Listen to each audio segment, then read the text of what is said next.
everyone! Welcome to Patok Top Tips. Andito na naman ako para bigyan kayo ng ilang mga tips. At dahil summer, alam niyo, usong-uso ngayon yung mga outing ng mga barkada eh. At siyempre, yung mga kalalakihan, alam ko yung mga misis niyo, hindi kayo pinapayagan sumama sa mga ganyan. At malungkot yun, ha? Andito ako ngayon para bigyan kayo ng tips para makasama kahit hindi kayo payagan ng inyong mga misis. Ito ang gagawin niyo.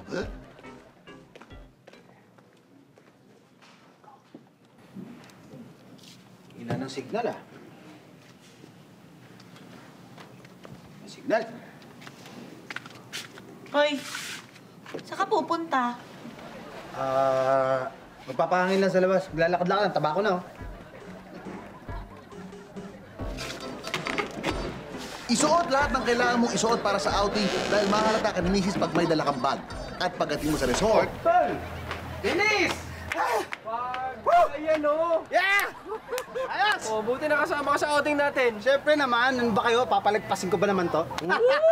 Anong pagpapaalam ginawa mo sa misis mo at pinayagan ka? Uy, bay mo ako, di ako nagpaalam. Tinakasan ko lang, diniskartehan ko, pre. Loko-loko ka talaga, labo. Sige, ano? O ano, tara, swimming na. Swimming na! Swimming natin. Bakit? Ano yan? Anong ginagawa mo? Hubarin mo lang lahat ng kailangan mong hubarin pagdating sa resort at ang itira mo ay yung pang-swimming. Yan yung diskarte ko. Ba't ang dami? Labo ng diskarte mo, eh. Ano iniisip mo? Wait, there's more. Meron ba? There's more. O, ilan yan? Oh, see? Sino mag-aakala mag-outing ka? Eh wala ka naman bitbit. Kasi nga, lahat ng kailangan mo, suot mo na lahat sa katawan mo. Oh, ito yung kalawa. Hoy! Hoy, parang Jun! Hoy! Ano ba kayo? Huwag niyo akong tawagin sa pangalan ko. Hindi niyo ba nakita nakadisguise ako? Baka may makakilala sa akin. Sorry na. Papatagayin ka lang naman eh. Ito lang naman, Tol. Lagi lang yan eh. Huwag niyo ang pangalan ko. Dahil nga tumakas ka lang, kailangan walang makakilala sa'yo sa pupuntahan nyo. Kaya kailangan mag-disguise. Huwag mong huhubarin ang goggles mo at kung ano pa yung suot mo sa pagbumukha mo. At safe ka din kung sakaling mahagip ka ng camera pag may nag-picture-picture. Kasi nga, naka-disguise ka. At ang pangatlong tip, syempre pag uwi mo, kailangan may dadahilan ka. Ito yung dadahilan mo. Nakagaling, ha? Kahapon ka pa umalis, ba't ngayon ka lang umuwi? At ang dadahilan mo ay... Nakidap ako. Habang naglalakad-lakad ako dyan sa labas, may puting van na huminto, tapos ginawa nila ako! Tinadyo nila ako, nilablon nila ako sa drum! Tapos binilat nila ako sa araw, ginawa nila ako scarecrow! Mahal, I'm so sorry. Okay ka lang ba? Buti okay ka lang. Magsumbong tayo sa pulis. Wag!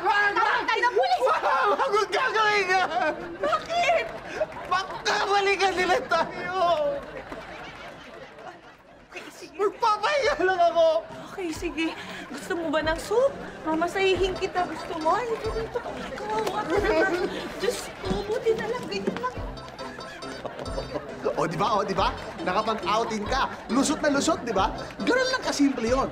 Kung ayaw kang payagan ng mihis mo, takasan mo na lang. Nakapag-enjoy ka ba? Alam mo, effective yung mga kidnap na yan eh. Wala na siyang magagawa. Maawa pa sa'yo. Yan ang patok top sa atin ngayon. Ang galing-galing talaga. Grabe yung mga ideas ko, ha? Grabe. Mahal! Mahal, ano nangyari sa'yo? Ano nangyari sa'yo? Noong isang araw pa kita hinahanap, sobrang pag-alala ko, nag-host ako kung kani-kanino. Ano nangyari sa'yo?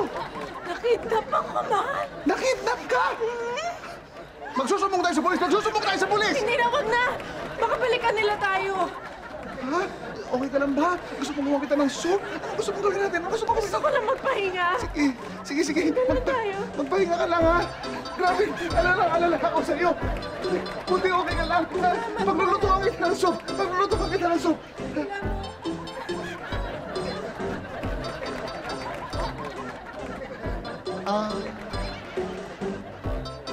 Ginagawa. Grabe! Exciting talaga yung mga eksena. At dahil hindi kayo bumibitiw, may sorpresa kami sa inyo. Punta lang kayo sa aming website,